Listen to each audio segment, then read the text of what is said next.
In the vast expanse of the galaxy, where civilizations rise and fall like waves against cosmic shores, there exists a simple truth that most species learn too late: never corner a human.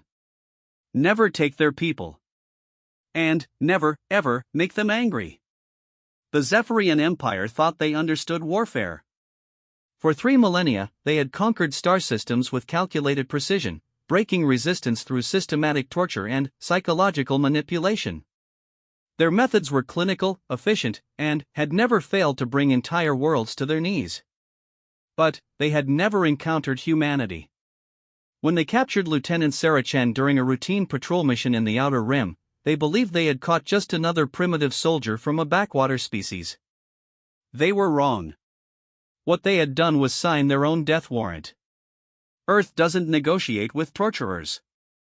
Earth doesn't send diplomats to reason with monsters. When one of their own is taken, when their people are hurt, Earth sends something far more terrifying than armies or fleets. Earth sends a shadow with no history, no name, and no mercy. This is the story of what happens when an empire that feeds on fear discovers what true terror looks like. This is the story of why, in the darker corners of the galaxy, alien species whisper warnings about the humans and their ghosts that walk between stars. Some legends are born in light. Others are forged in darkness. This is one of the dark ones.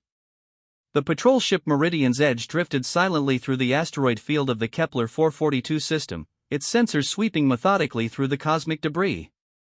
Lieutenant Sarah Chen sat at the navigation console, her fingers dancing across the holographic displays as she plotted their course through the treacherous maze of spinning rock and ice. The mission was routine reconnaissance, the kind of assignment that seasoned officers like herself could complete in their sleep. "Sensor sweep complete, Lieutenant," reported Ensign Martinez from the communications station. "No anomalous readings in sectors 7 through 12. Just the usual stellar debris and background radiation." Sarah nodded, making notes on her tablet. "Good work, Martinez. Let's move to sectors 13 through 18. Command wants a complete survey of this system before the mining operation begins next month." The Meridian's Edge was a small vessel, designed for stealth and speed rather than combat. Its crew of 8 was hand-picked for deep space reconnaissance missions, each member trained in multiple specialties to maximize efficiency during long-range patrols. Sarah had been commanding these missions for 3 years now, and she prided herself on maintaining a perfect safety record. That record was about to be shattered. The attack came without warning. One moment, the ship was gliding smoothly between 2 massive asteroids, and the next, space itself seemed to tear open. A massive vessel emerged from what appeared to be a fold in reality, its hull a disturbing blend of organic curves and metallic edges that seemed to shift and flow like living tissue. "Contact. Unknown vessel decloaking off our starboard bow." Martinez's voice cracked with sudden terror. "It's massive, Lieutenant. I've never seen anything like it." Sarah's training kicked in immediately. "All hands to battle stations. Martinez, get a message to Earth Command. Emergency Priority 1. Helm, evasive maneuvers, pattern Delta 7. But it was already too late. The alien ship moved with impossible speed and precision, as if it had predicted their every move before they made it. Tendrils of energy, visible as writhing streams of purple light, reached out from the larger vessel and wrapped around the Meridian's Edge like the tentacles of some cosmic predator. "Hull breach in sections 4 and 5, shouted Chief Petty Officer Wong from the engineering station. "They're cutting through our armor like it's not even there. Whatever that energy is, our shields can't stop it." The ship shuddered violently as the alien energy beams sliced through critical systems. Sparks cascaded from overhead panels, and the lights flickered between normal illumination and emergency red. Sarah could hear the groaning of stressed metal as the ship's structure began to buckle under the assault. "Lieutenant!" Martinez turned from his console, his face pale with fear. "They're jamming all our communications. I can't get a signal through to anyone. It's like they're creating some kind of interference field around us." Sarah's mind raced through their options. The ship was fast, but not fast enough to outrun whatever technology was holding them. Their weapons were designed for planetary defense, not space combat against an obviously superior force. And, with communications down, Earth Command wouldn't even know they were under attack until the ship failed to report in at the scheduled time. "Emergency protocols," she ordered, her voice steady despite the chaos around her. "All hands prepare for boarding. Destroy all classified materials and computing cores. If they want our ship, they'll get nothing but scrap metal." The crew moved with practiced efficiency, even as the ship continued to shake under the alien assault. Within minutes, all sensitive data had been wiped or physically destroyed, and each crew member had armed themselves with whatever weapons they could find. Sarah drew her service pistol, checking the charge level out of habit more than necessity. Against an enemy that could slice through military-grade armor with energy beams, small arms fire would be essentially useless. The alien ship had now completely enveloped the Meridian's edge in what appeared to be some kind of containment field. Through the main view screen, Sarah could see that they were being drawn into a vast hangar bay. The walls of the alien vessel seemed to pulse with their own internal light, and she could make out strange symbols carved into the surface that hurt to look at directly. "They're pulling us in," reported the helmsman, Petty Officer Jackson. "I've lost all control over our propulsion systems. Whatever they're using, it's overriding our entire navigation computer." Sarah activated the ship's internal communications system. "All hands, this is the lieutenant. We are being captured by an unknown alien force. Remember your training, remember your duty to Earth and to each other. No matter what happens, we do not give them anything they can use against our people. Is that understood?" A chorus of acknowledgments came through the comm system, each voice tight with fear but resolute with determination. These were good people, Sarah thought. They deserved better than to be captured by whatever nightmare was pulling them deeper into its belly. The hangar bay was vast beyond comprehension, its ceiling lost in shadows that seemed to move independently of any light source. As their ship settled onto what appeared to be a docking platform, Sarah could see other vessels arranged throughout the space. Some were clearly alien in origin, their designs utterly foreign to human understanding. But others were more familiar, and her heart sank as she recognized the distinctive hull configurations of ships from various Earth colonies. "My God," whispered Martinez. "How long have they been doing this? How many ships have they taken?" Before Sarah could answer, the ship's hull began to vibrate with a low, thrumming sound that seemed to penetrate their bones. Through the view screen, they could see figures moving toward their vessel. At first glance, they appeared humanoid, but, as they drew closer, the differences became apparent. They were tall, perhaps 7 feet in height, with elongated limbs and skin that seemed to shift between different shades of gray and purple. Their faces were the most disturbing feature, with large, multifaceted eyes that reflected light like cut gems and mouths that were far too wide for their narrow skulls. "Zephyrians," Sarah breathed, recognizing the species from classified intelligence briefings. The reports had described them as technologically advanced but rarely encountered, dwelling in the distant spiral arms of the galaxy. What the briefings hadn't mentioned was their predatory appearance and the obvious sophistication of their ship capture technology. The aliens were carrying devices that looked like a cross between weapons and scientific instruments. They moved with fluid precision, clearly experienced in the process of boarding captured vessels. Sarah realized with growing dread that this was likely a routine operation for them. "Listen carefully," she said to her crew over the comm system. "These are Zephyrians. Intelligence reports suggest they are highly advanced, but little is known about their intentions or methods. Stay together, follow the code of conduct for prisoner situations, and remember that our primary duty is to protect Earth's secrets." The ship's airlocks began to cycle without any input from the crew. Somehow, the aliens had managed to interface with their systems remotely, bypassing all security protocols as if they didn't exist. Sarah felt a chill run down her spine as she realized the implications. If they could override human technology so easily, what else were they capable of? The first Zephyrian to enter the ship moved with an unsettling grace, its large eyes scanning the human crew with what appeared to be curious interest. It spoke in a voice that sounded like wind chimes mixed with static, but somehow Sarah could understand the words as if they were being translated directly into her mind. Humans of the vessel designated Meridian's Edge, the creature said, its mental voice carrying undertones of amusement and contempt. You are now property of the Zephyrian Empire. Resistance will result in pain beyond your comprehension. Compliance will result in a swift death. Choose wisely. Sarah stepped forward, her weapon lowered but ready. I am Lieutenant Sarah Chan, commanding officer of this vessel. Under the Galactic Conventions of Warfare, I demand that you treat my crew as prisoners of war and allow us to contact our government. The Zephyrian's mouth stretched into what might have been a smile, revealing rows of needle-sharp teeth. Your species is not signatory to any conventions we recognize, little human. You have no rights here beyond what we choose to grant you. And we choose to grant you nothing but the opportunity to serve our purposes. More Zephyrians entered the ship, efficiently surrounding the human crew. Sarah noticed that their weapons, if that's what they were, seemed to hum with the same energy that had captured their ship.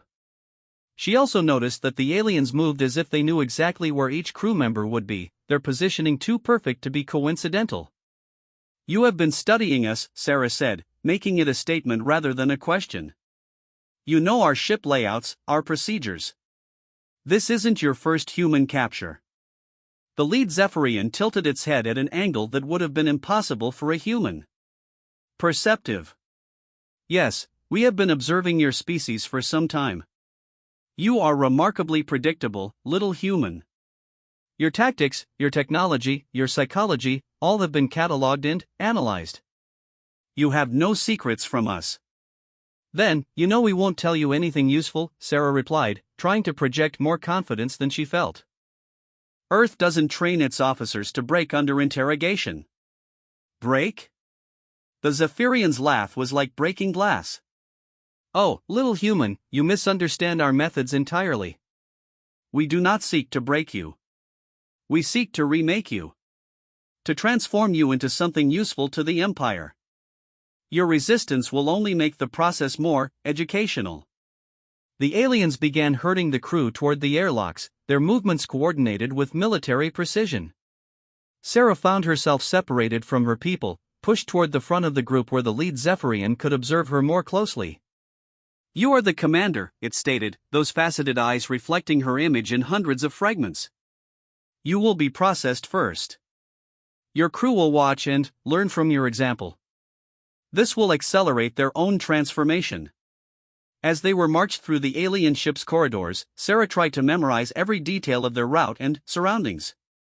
The walls seemed to pulse with bioluminescent patterns, and she could hear sounds that had no source she could identify. The air itself felt different, thicker somehow, with an oily quality that made breathing uncomfortable. They passed other chambers where she caught glimpses of what appeared to be other prisoners. Some were clearly alien species she didn't recognize, but others looked human.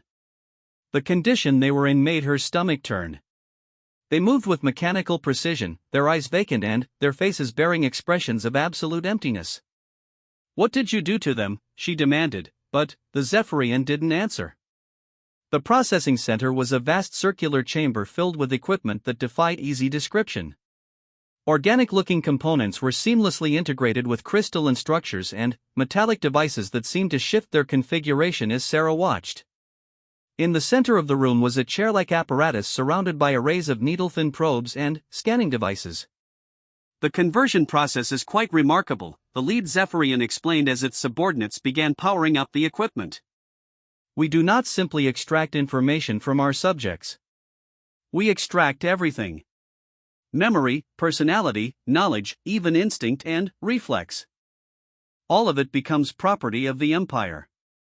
Sarah was forced into the chair, restraints flowing like liquid metal to secure her arms and legs.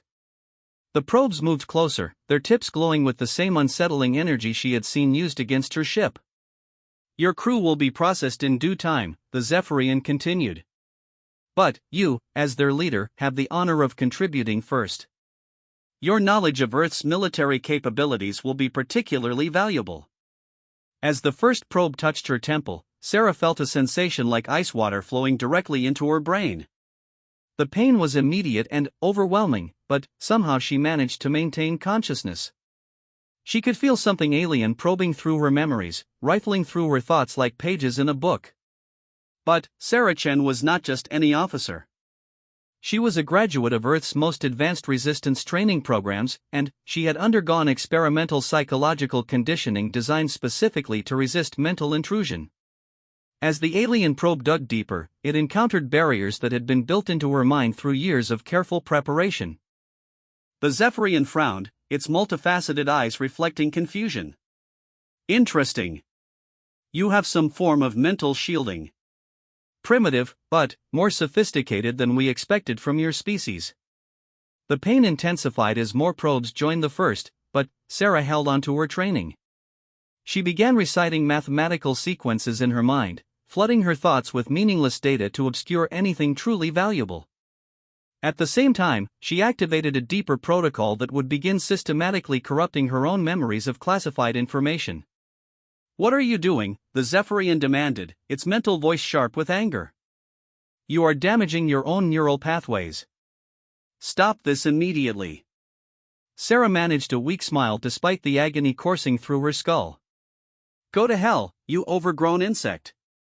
The alien's face contorted with rage, and it gestured to its subordinates. "Increase the probe intensity. Extract what we can before she destroys her mind entirely."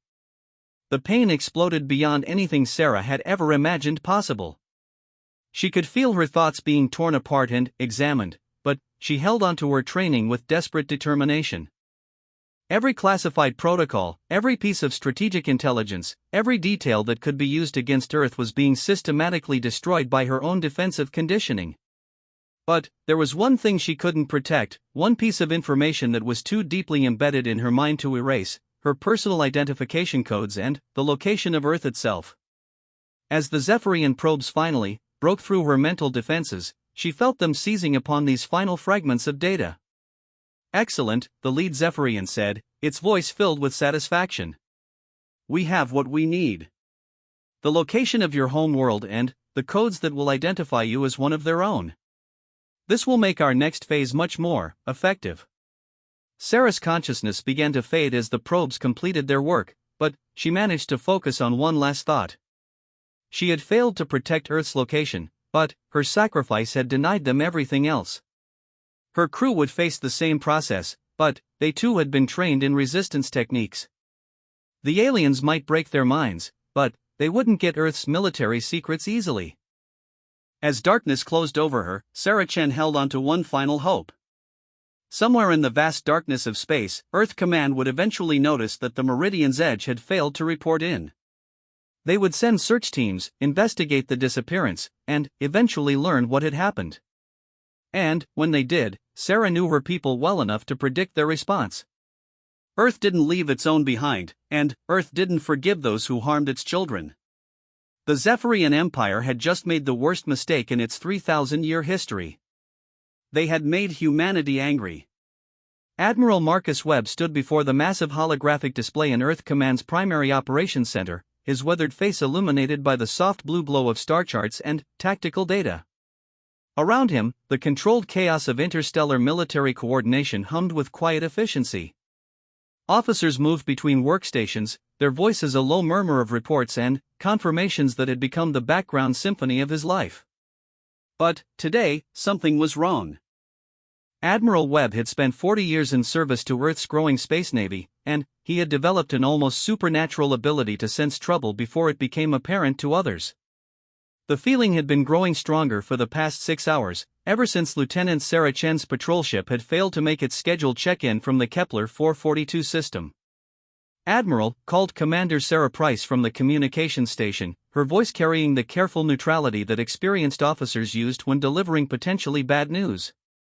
"We've completed our sweep of all emergency frequencies in the Kepler sector. No distress signals, no automated beacons, nothing at all from the Meridian's edge." Webb nodded grimly, his hands clasped behind his back as he studied the star chart. The patrol route was clearly marked in green, a simple loop through an asteroid field that Chen and her crew had navigated dozens of times before. It was supposed to be routine, safe, the kind of mission that seasoned officers could complete without even thinking about it. "Time since last contact?" Webb asked, though he already knew the answer. 14 hours, 37 minutes, sir, Price replied. They were due to report completion of Sector 18 survey at 0800 hours ship time. Protocol requires investigation after 12 hours of communication silence. Webb turned to face the assembled staff. The operations center had grown quiet as word of the missing ship spread through the room. These men and women had all served long enough to know that ships didn't simply disappear in surveyed space, especially not ships crewed by people like Sarah Chen. Options, Webb said simply, directing the word to Captain David Park, his chief intelligence officer. Park stepped forward, activating a smaller holographic display that showed detailed sensor readings from the Kepler system. We have 3 search and rescue vessels within range, Admiral. The Valiant can reach the Kepler system in 18 hours, the Nemesis in 22 hours. Both are equipped with advanced sensors and full recovery capabilities. And the third option? Webb asked, noting Park's hesitation. The experimental stealth ship Wraith, sir. It could reach the system in 12 hours, but... Park paused, clearly uncomfortable with what he was about to say. Sir, the Wraith is currently assigned to Project Shadowfall. Deploying it for search and rescue would require pulling it from a classified mission. Webb was familiar with Project Shadowfall, though the details were compartmentalized far above his clearance level. What he did know was that it involved humanity's most advanced stealth technology and some of the most dangerous individuals ever recruited into Earth's service.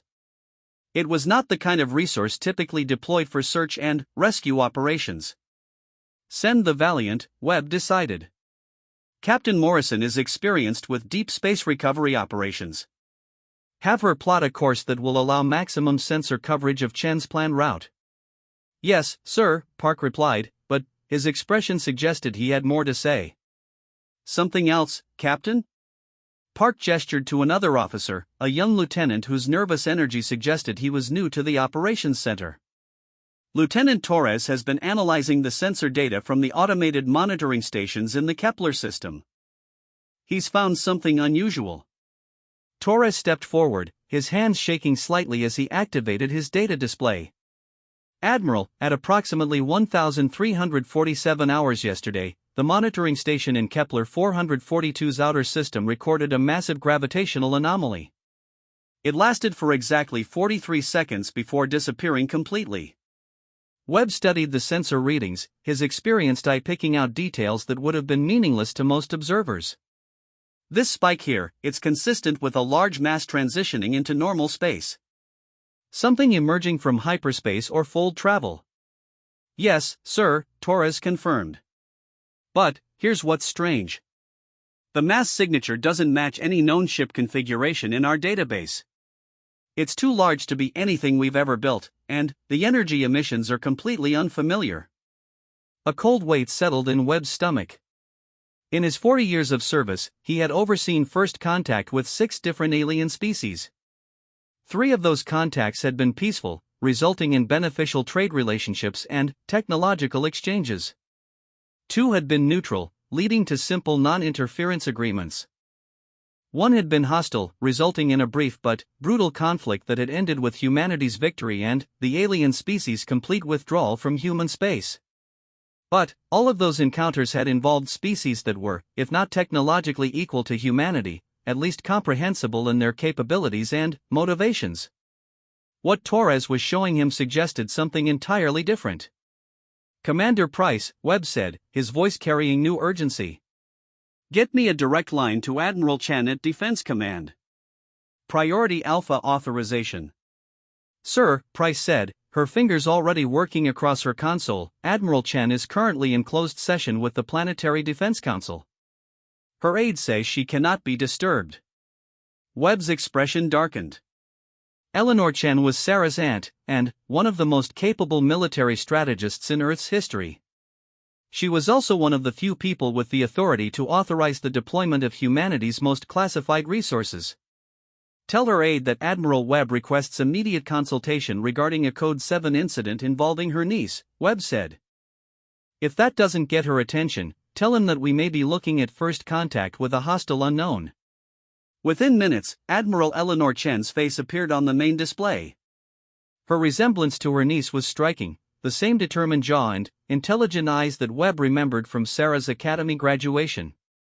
But, where Sarah's face had always carried a hint of youthful optimism, Eleanor's bore the weight of responsibilities that had aged her beyond her years. "Marcus," Eleanor said without preamble, "what's happened to Sarah?" Webb quickly briefed her on the situation, sharing the sensor data and the analysis that Torres had compiled. Eleanor's expression grew increasingly grim as she absorbed the information. A ship of that size, with those energy readings.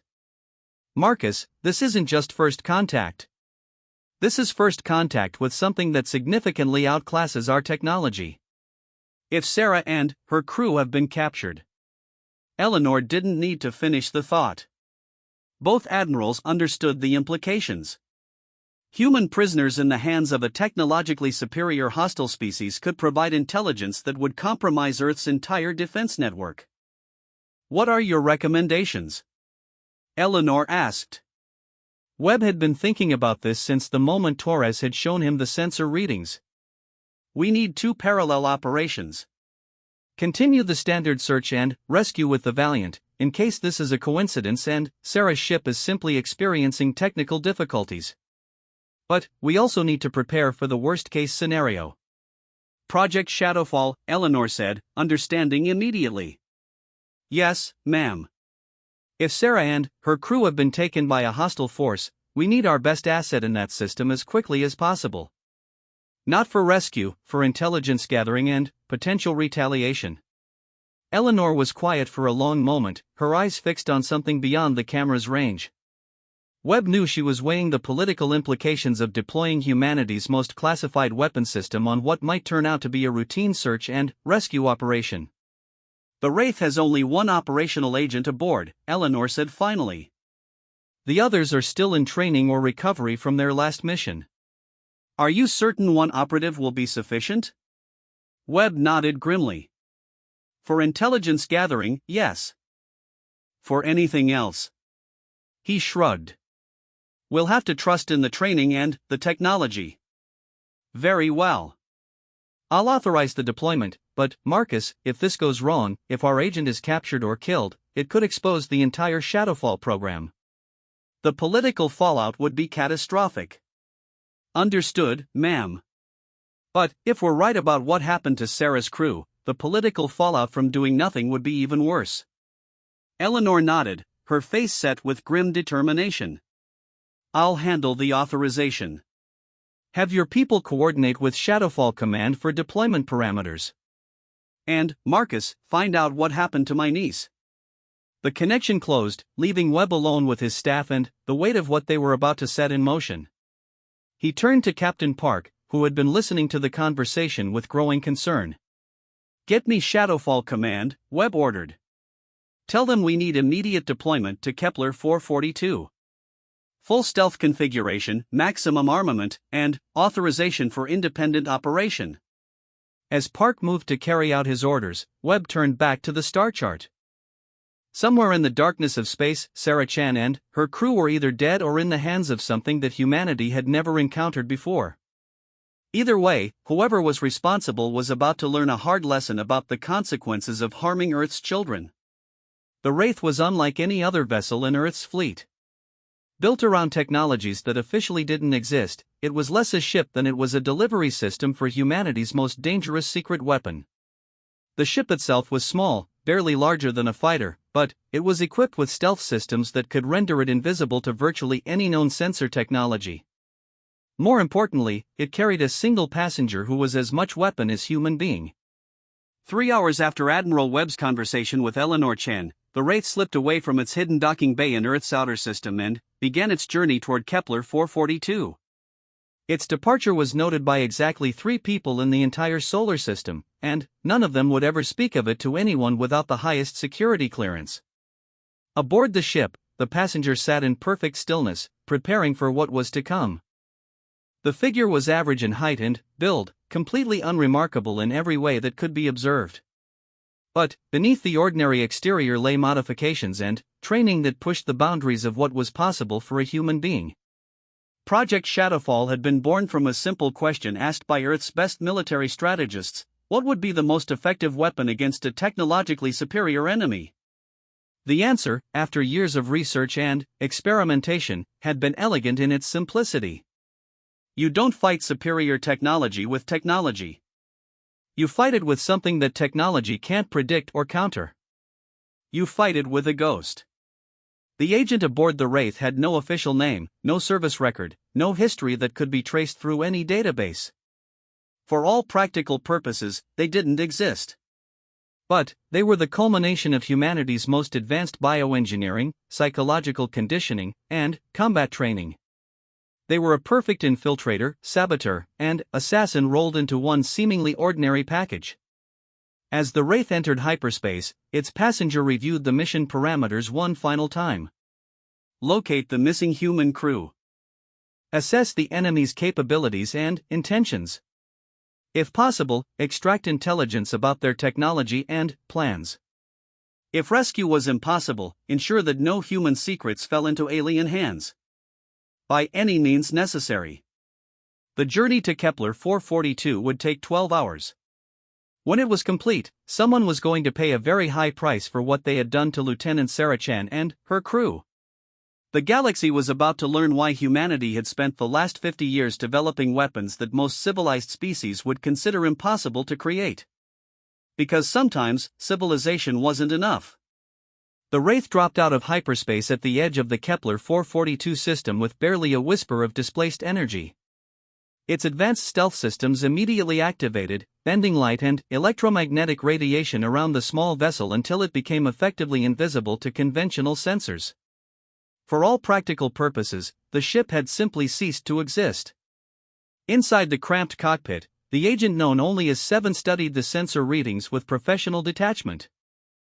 The automated monitoring station that had detected the gravitational anomaly was still broadcasting its standard beacon, but there was something else in the system now. Something that made Seven's enhanced nervous system tingle with recognition of danger. Seven had been born with the designation of Subject 7 in a classified facility that didn't officially exist. Their early life had been a carefully controlled progression of physical and mental conditioning designed to create the perfect covert operative. Gender, age, and even physical appearance had been deliberately kept ambiguous through a combination of surgical modification and hormonal treatment. Seven could pass as male or female, young or old, depending on the requirements of the mission. But, beneath the carefully crafted exterior, Seven was something far more dangerous than any ordinary human. Their reflexes had been enhanced to superhuman levels through neural implants and genetic modification. Their bones had been reinforced with carbon nanotube structures. Their muscles had been rebuilt with synthetic fibers that could generate 3 times the force of natural human tissue. Most importantly, their mind had been conditioned to function with perfect clarity even under the most extreme stress. Seven was a weapon designed to be used when conventional warfare was insufficient. And, based on the sensor readings from the Kepler system, conventional warfare was definitely going to be insufficient. The alien ship was enormous, easily 10 times the size of Earth's largest dreadnought. It hung in space near the asteroid field where Lieutenant Chen's patrol had been operating, its hull a disturbing blend of organic curves and crystalline structures that seemed to shift and flow even as Seven watched. Energy signatures indicated power generation capabilities that exceeded anything in Earth's arsenal, and the ship's configuration suggested technologies that human science couldn't even begin to understand. But size and technology weren't everything. Seven had been trained to infiltrate facilities and vessels that were theoretically impregnable, to eliminate targets that were supposed to be impossible to reach. The key was not to fight superior technology directly, but to find its weaknesses and exploit them with surgical precision.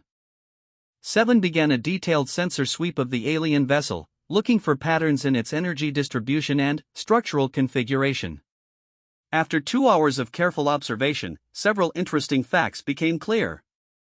First, the ship appeared to be some form of mobile processing facility. Seven could detect massive energy flows in what appeared to be a central chamber, along with smaller secondary facilities distributed throughout the hull. The pattern was consistent with industrial operations rather than pure military configuration. Second, the ship's defensive systems were focused outward. Its shields and sensor arrays were designed to detect and repel large-scale attacks from other vessels. There was no indication that they were prepared for infiltration by a single small target. Third, and most importantly, there were human life signs aboard the alien vessel. Weakened, scattered, but definitely present. Lieutenant Chen and her crew were still alive. Seven spent another hour studying the ship's exterior, identifying potential entry points and mapping the most likely routes to where the humans were being held. The alien vessel's organic components presented unique challenges, but also unique opportunities. Biological systems, no matter how advanced, followed certain predictable patterns that could be exploited by someone with the right knowledge and equipment. Finally, satisfied with the reconnaissance, Seven activated the Wraith's most advanced system. The ship was equipped with a prototype matter transmitter that could deploy a single person directly onto a target without requiring physical docking. The technology was still experimental, with a significant risk of fatal malfunction, but it was the only way to reach the alien vessel without triggering their defensive systems. Seven made the final preparations for insertion with calm efficiency. The mission pack contained enough equipment to level a small building, compressed into a container no larger than a briefcase. Weapons, explosives, hacking tools, medical supplies, and several items that existed nowhere in official records. Everything that might be needed to complete the mission, regardless of what that mission ultimately required. The matter transmitter engaged with a sensation like being torn apart and reassembled at the molecular level. For a brief moment that lasted eternity, Seven existed as pure energy scattered across space. Then, reality reasserted itself, and they materialized in what appeared to be a maintenance corridor deep within the alien ship. The interior of the vessel was even more disturbing than its exterior. The walls seemed to pulse with their own biological rhythm, and the air was thick with an oily mist that made breathing difficult. Strange sounds echoed through the corridors, a mixture of mechanical humming and organic squelching that suggested the ship was as much creature as machine. Seven immediately activated the mission pack's environmental systems, ensuring a clean air supply and protection against whatever toxins might be present in the atmosphere. The enhanced senses that had been grafted onto their nervous system began cataloging the alien environment, building a detailed map of local conditions and potential threats. Moving through the ship required careful navigation. The corridors followed organic curves rather than straight lines, and the lighting came from bioluminescent patches that seemed to respond to movement. Seven's training included extensive experience with alien architecture, but this vessel was unlike anything in the human database. The first sign of the ship's true purpose came when Seven discovered what appeared to be a holding area. Dozens of transparent containers lined the walls, each one filled with a thick, greenish fluid and containing what had once been a sentient being. Some were clearly alien species that Seven didn't recognize, but others were disturbingly familiar. Human remains floated in several of the containers, their bodies partially dissolved but still recognizable. Seven recognized the uniform insignia of various Earth colonies, evidence that Lieutenant Chen's crew was not the first human capture. The Zephyrians had been hunting humanity's outer settlements for some time, taking prisoners for purposes that were becoming horribly clear. Seven documented the discovery with cold professionalism, but, beneath the conditioned calm, something darker was stirring. The modifications that had created the perfect operative had not entirely eliminated human emotion. They had simply channeled it into more useful directions. And what Seven was feeling now would be very useful indeed. Moving deeper into the ship, Seven began to encounter active areas where the aliens were working. The Zephyrians moved through their vessel with efficient purpose, but their attention was focused on their current tasks rather than security. They clearly didn't expect any threats from within their own ship. That overconfidence was about to become a fatal mistake. Seven observed the aliens' work patterns for nearly an hour before identifying the optimal approach. The creatures worked in small groups, following predictable routines that suggested a highly organized social structure. More importantly, they seemed to communicate through some form of telepathic link that didn't extend to detecting hidden observers. The first target was a lone Zephyrian operating some kind of monitoring station near what appeared to be a power distribution center. Seven approached with the silent grace that had been drilled into them through years of training, moving through the shadows cast by the ship's organic lighting. The alien died without even realizing it was under attack. Seven's enhanced reflexes allowed them to move faster than most organic nervous systems could perceive, and the carbon fiber blade that slid between the creature's vertebrae was designed to sever neural connections instantly. The Zephyrian simply stopped functioning, its large eyes still focused on its monitoring displays. Seven quickly stripped the alien of its equipment and clothing, using the mission pack's universal translator to begin decoding the creature's access codes and identification patterns. Within minutes, Seven had constructed a basic understanding of the ship's computer systems and security protocols. The next phase of the infiltration was more complex. Seven needed to reach the central processing facility where the human prisoners were being held, but that area was heavily monitored and populated with numerous Zephyrian technicians. Direct assault was possible, but would likely result in the death of the prisoners before they could be rescued. Instead, Seven chose a more subtle approach. Using the dead aliens' access codes, they began introducing carefully crafted errors into the ship's computer systems. Nothing dramatic or obvious, just small glitches that would create confusion and force the Zephyrians to focus on technical problems rather than security concerns. Within an hour, the alien crew was dealing with cascading system failures throughout their vessel. Power fluctuations, sensor malfunctions, and communication errors were forcing them to divide their attention and pull personnel away from the central processing facility to deal with the apparent technical crisis. Seven used the chaos as cover to move deeper into the ship. The enhanced physical capabilities that had been built into their body allowed them to navigate through areas that would have been impossible for a normal human to reach. They crawled through ventilation shafts that were barely large enough for their body, climbed through maintenance passages using fingerholds that would have been invisible to unenhanced vision, and squeezed through gaps in the ship's structure that wouldn't have accommodated anyone without flexible bone modification. The central processing facility was a vast chamber filled with the most disturbing sights Seven had encountered in a career filled with disturbing sights. Dozens of chair-like devices were arranged in concentric circles around a central hub, each one occupied by a prisoner from some species the Zephyrians had captured.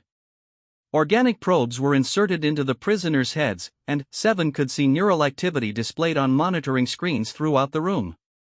But it wasn't just interrogation. The prisoners were being systematically stripped of everything that made them who they were.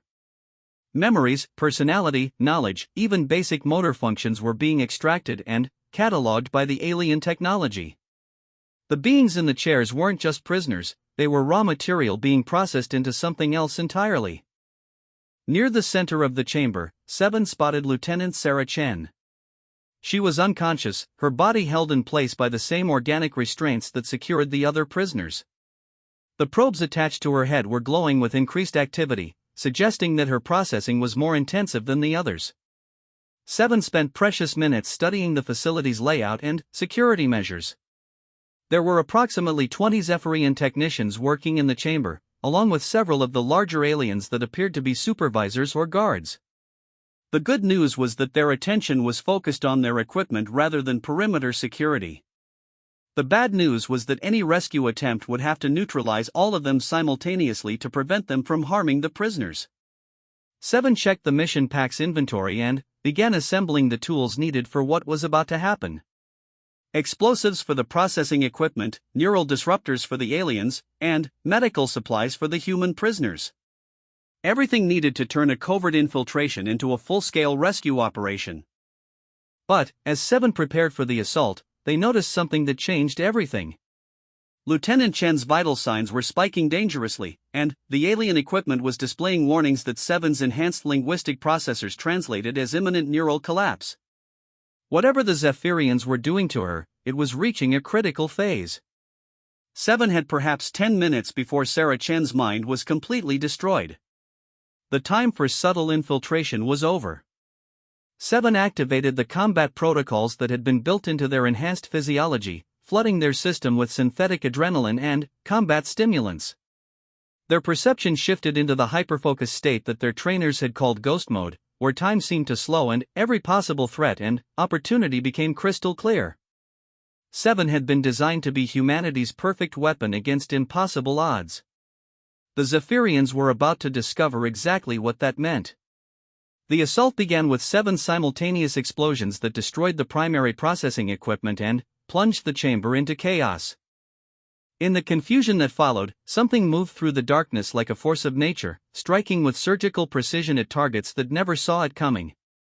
The Zephyrians had encountered many species in their long history of conquest and exploitation. But they had never encountered anything like the ghost that had just arrived to collect Earth's debt. The processing chamber erupted into chaos as Seven's carefully placed explosives destroyed the primary neural extraction equipment. The organic walls pulsed with bioluminescent alarm patterns, and the air filled with the screaming of damaged alien technology. In the strobing emergency lighting, the Zephyrians struggled to understand what was happening to their supposedly secure facility. Seven moved through the chaos like a living shadow, their enhanced reflexes allowing them to anticipate and counter every alien movement before it fully began. The first Zephyrian technician died with a carbon fiber blade through its neural cluster, never knowing that death had arrived. The second managed to turn toward the threat before Seven's enhanced strength crushed its delicate skull with a single precise strike. The larger Zephyrian guards reacted more quickly, their combat training evident as they moved to surround and contain the intruder. But they were fighting an enemy that had been designed specifically to counter superior numbers and technology. Seven's movements flowed from one target to the next with mechanical precision, each strike calculated to cause maximum disruption with minimum effort. A guard lunged forward with some kind of energy weapon, but Seven was already moving, sliding under the alien's swing and driving their blade up through its thorax. The creature's death cry was cut short as its own weapon discharged harmlessly into the ceiling, showering sparks down on the imprisoned victims below. Within 60 seconds, the chamber was silent except for the groaning of damaged equipment and the ragged breathing of the surviving prisoners. 20 Zephyrians lay dead, their bodies scattered around the processing chairs like broken dolls. Seven stood in the center of the carnage, already assessing the condition of the human prisoners and planning the next phase of the operation. Lieutenant Sarachen was unconscious but alive, her vital signs weak but stable. The neural probes had been automatically withdrawn when the processing equipment was destroyed, leaving her brain free from the alien intrusion that had been systematically destroying her mind. Seven quickly administered medical nanobots from the mission pack, designed to repair neural damage and accelerate healing. The other members of Chen's crew were in various states of consciousness, their minds partially processed but not completely destroyed. Seven moved efficiently between them, providing medical aid and checking their condition. All 8 crew members were alive, though some would require extensive rehabilitation to fully recover from what the Zephyrians had done to them. But saving the human prisoners was only part of Seven's mission. The intelligence value of this facility was enormous, and Earth Command needed to know everything about Zephyrian capabilities and intentions. Seven began downloading data from the alien computers, using specialized equipment that could interface with virtually any information storage system. What Seven discovered in the Zephyrian databases was both fascinating and terrifying. The aliens had been systematically hunting and capturing sentient beings for over 3,000 years, building a vast catalog of biological and technological information from hundreds of different species. They weren't just conquerors or slavers. They were collectors, gathering intelligence and capabilities from every civilization they encountered. The human data was particularly extensive. The Zephyrians had been observing Earth's expansion into space for decades, cataloging human technology, psychology, and military capabilities. They knew about humanity's major colonies, trade routes, and defensive installations. They even had detailed files on specific individuals, including several high-ranking military officers. But more disturbing than what they knew was what they planned to do with that knowledge. The database contained detailed invasion plans for Earth and its major colonies, along with strategies for conquering and processing the entire human population. According to their projections, the Zephyrian fleet could overwhelm Earth's defenses within months of beginning their attack. Seven copied everything, storing terabytes of alien intelligence in quantum storage devices that would survive even the destruction of the ship itself. This information would revolutionize humanity's understanding of the galactic political situation and provide critical intelligence for defending against future Zephyrian attacks. As Seven worked, Lieutenant Chen began to regain consciousness. Her enhanced healing nanobots had repaired much of the neural damage, but her memories of the past several hours were fragmented and confused. She looked up at Seven with eyes that struggled to focus, trying to understand who this unremarkable figure was and how they had appeared in the middle of the alien ship. Who are you? Chen whispered, her voice barely audible above the groaning of damaged equipment. Seven paused in their data collection to look down at the injured officer. I'm here to take you home, they said simply, their voice carefully modulated to be reassuring without revealing any identifying characteristics. Chen's military training began to reassert itself as consciousness returned. My crew, are they alive? Seven confirmed. All 8 of you. You're going to need medical attention, but you'll recover. The aliens, what they were doing to us. Chen shuddered as fragmentary memories surfaced. They were taking everything. Our memories, our knowledge about Earth's defenses. Seven nodded grimly. I know. That's why I'm here. They didn't elaborate further. Chen didn't have the security clearance to know about Project Shadowfall, and there was no need to complicate the situation with classified information. The sound of approaching footsteps echoed through the corridors outside the chamber. Seven's enhanced hearing identified at least 30 Zephyrians moving in coordinated formation toward their location. The aliens had finally organized a response to the attack on their processing facility. Can you move? Seven asked Chen. The lieutenant struggled to sit up, her body still weak from the neural extraction process. I think so. But, my crew. Seven quickly assessed the condition of the other prisoners. 3 of them were conscious enough to walk with assistance, but the others would need to be carried. Moving 8 injured humans through a hostile alien ship while under attack from 30 armed enemies was not an optimal tactical situation. Change of plans, Seven said, activating emergency protocols in the mission pack. We're not leaving through the corridors. Seven began placing shaped charges around the chamber's walls, focusing on areas where their analysis had identified structural weaknesses in the ship's organic hull. The explosives were designed to create a precise breach that would allow rapid evacuation without causing catastrophic decompression. You're going to blow a hole in the ship? Chen asked, her training helping her understand Seven's intentions despite her weakened condition. Among other things, Seven replied, connecting the charges to a central detonator. Your people need medical attention that I can't provide here. We're leaving. Now. The sound of Zephyrian voices grew louder as the alien response team approached the chamber. Seven could hear them coordinating their assault through the corridor walls, their telepathic communication allowing them to plan their attack with military precision. But precision wouldn't help them when their target refused to fight on their terms. Seven activated their emergency beacon, sending a coded signal to the Wraith that would bring the stealth ship to their location for immediate extraction. Then, they triggered the shaped charges. The explosion tore through the chamber's organic wall with surgical precision, creating a breach large enough for human evacuation while maintaining enough structural integrity to prevent catastrophic failure of the ship's life support systems. Beyond the breach lay open space and the freedom that Seven had come to provide. The Wraith materialized out of stealth just outside the breach, its matter transmitter already charging for emergency extraction.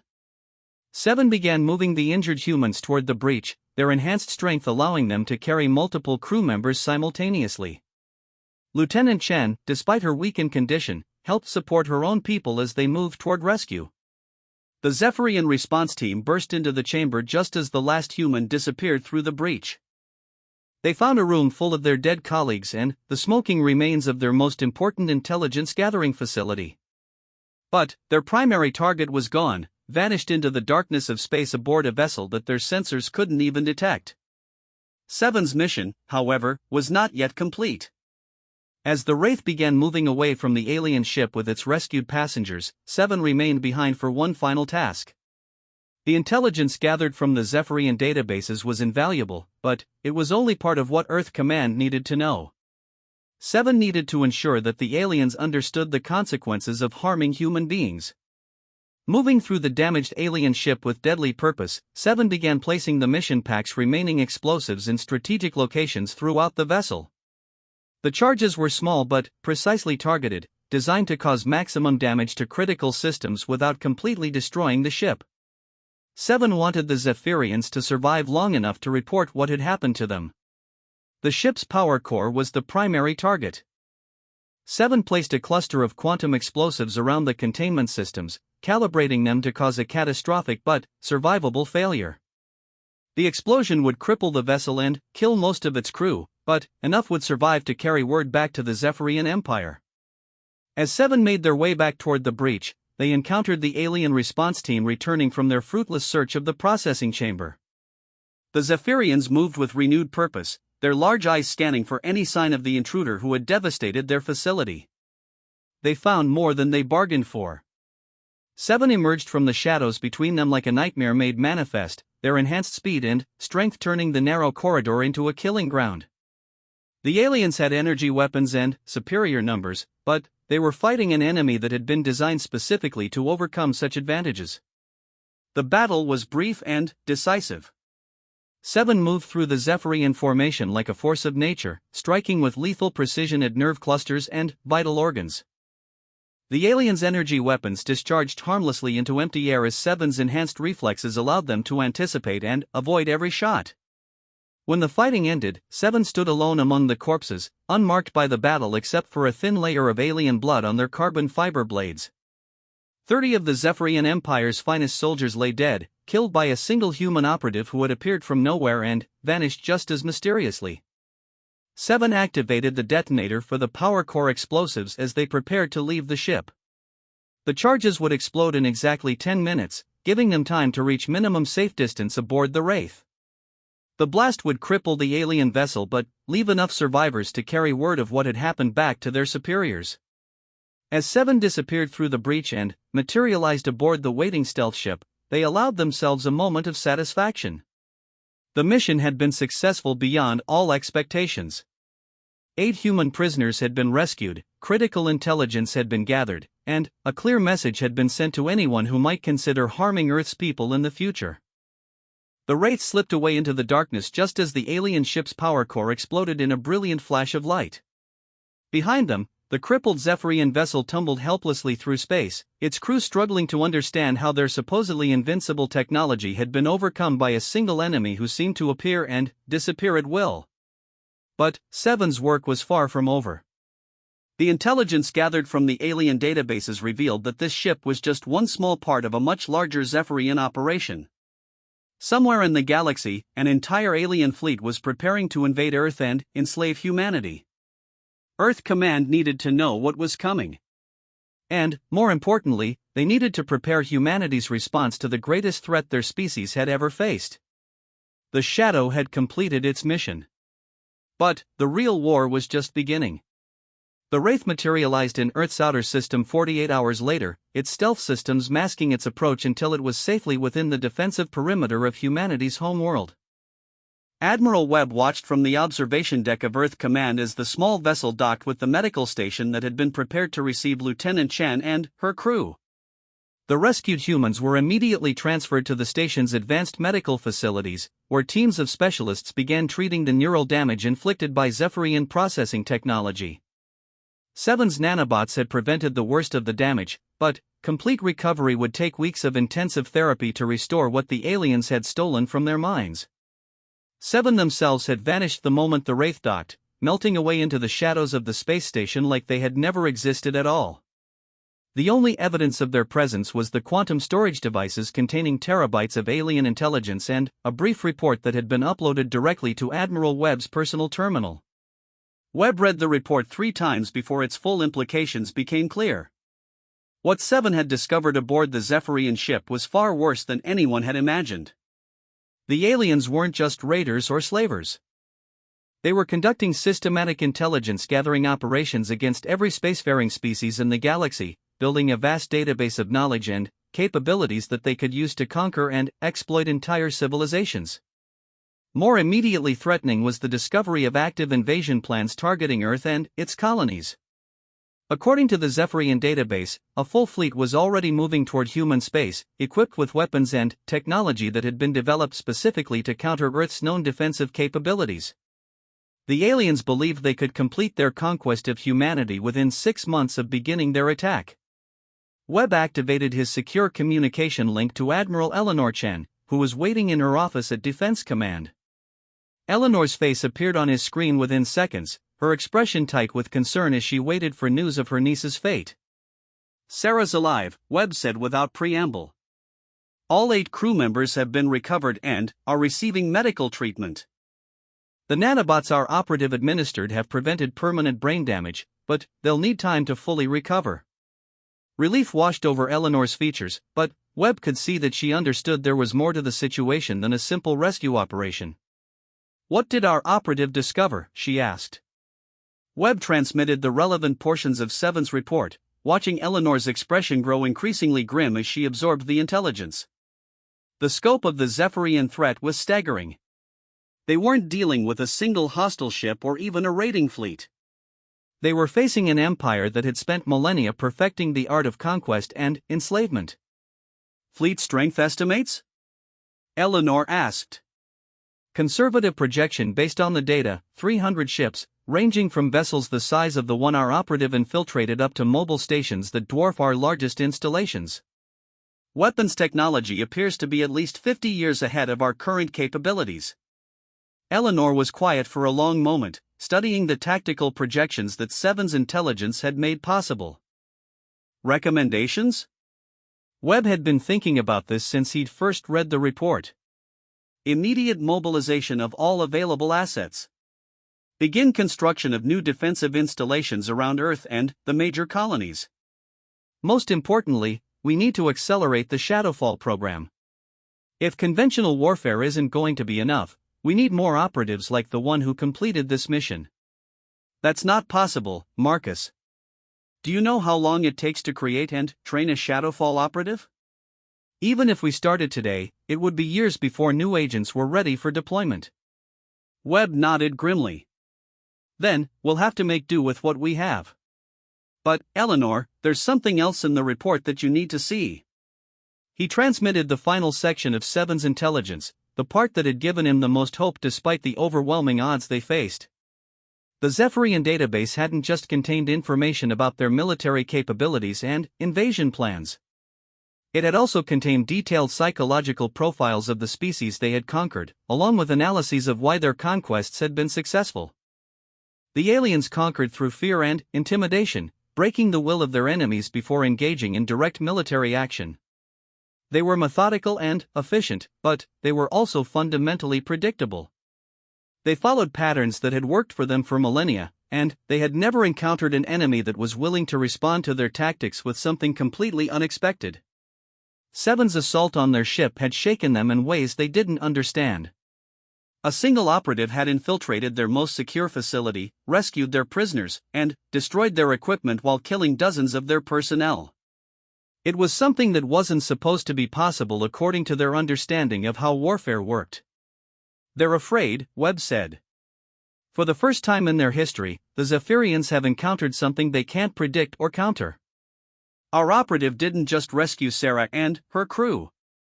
They sent a message that the entire Zephyrian Empire is going to hear." Eleanor studied the psychological profiles that Seven had retrieved from the alien database.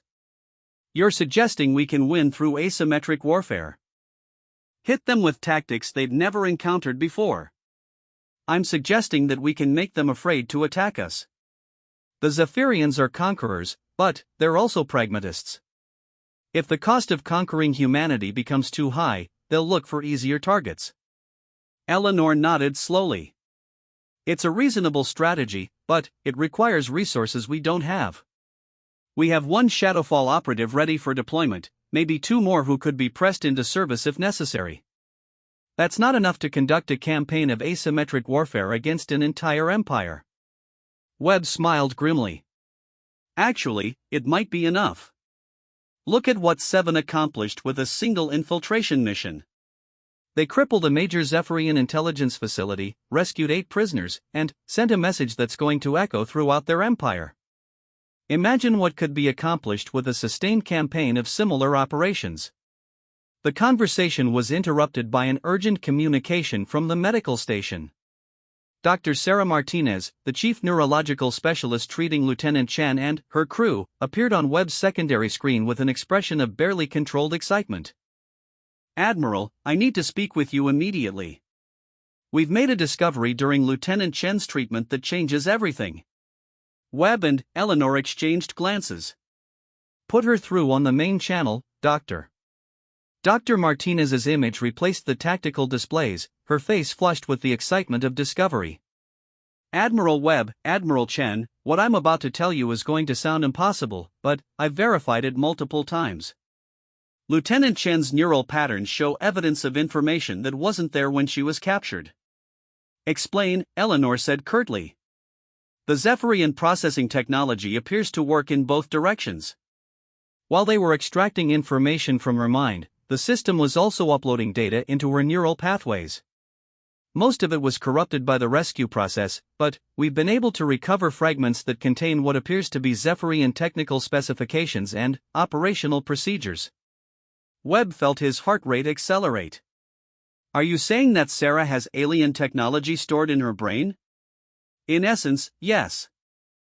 The fragments we've recovered include detailed schematics for their stealth systems, power generation technology, and what appears to be their faster-than-light communication network.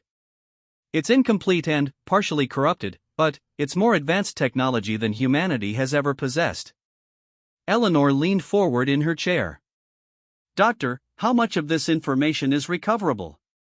That's the remarkable part.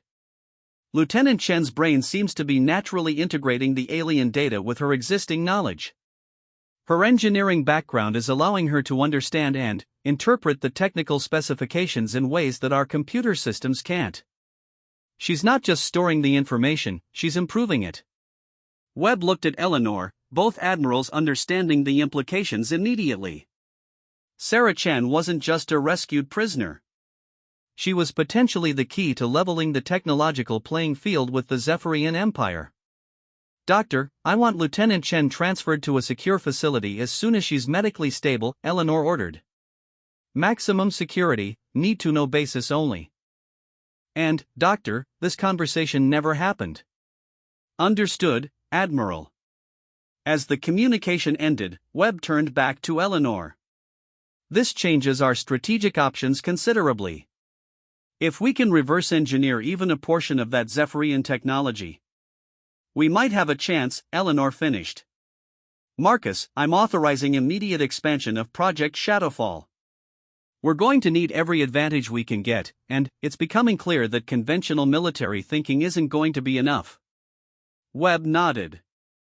I'll coordinate with Shadowfall Command. But, Eleanor, we need to be realistic about our timeline. Even with Sarah's knowledge and our best people working around the clock, it's going to take months to develop new weapons and defensive systems. The Zephyrian fleet could arrive at any time. Eleanor's expression was grim but determined. Then, we'll have to hold them off with what we have until our new capabilities are ready.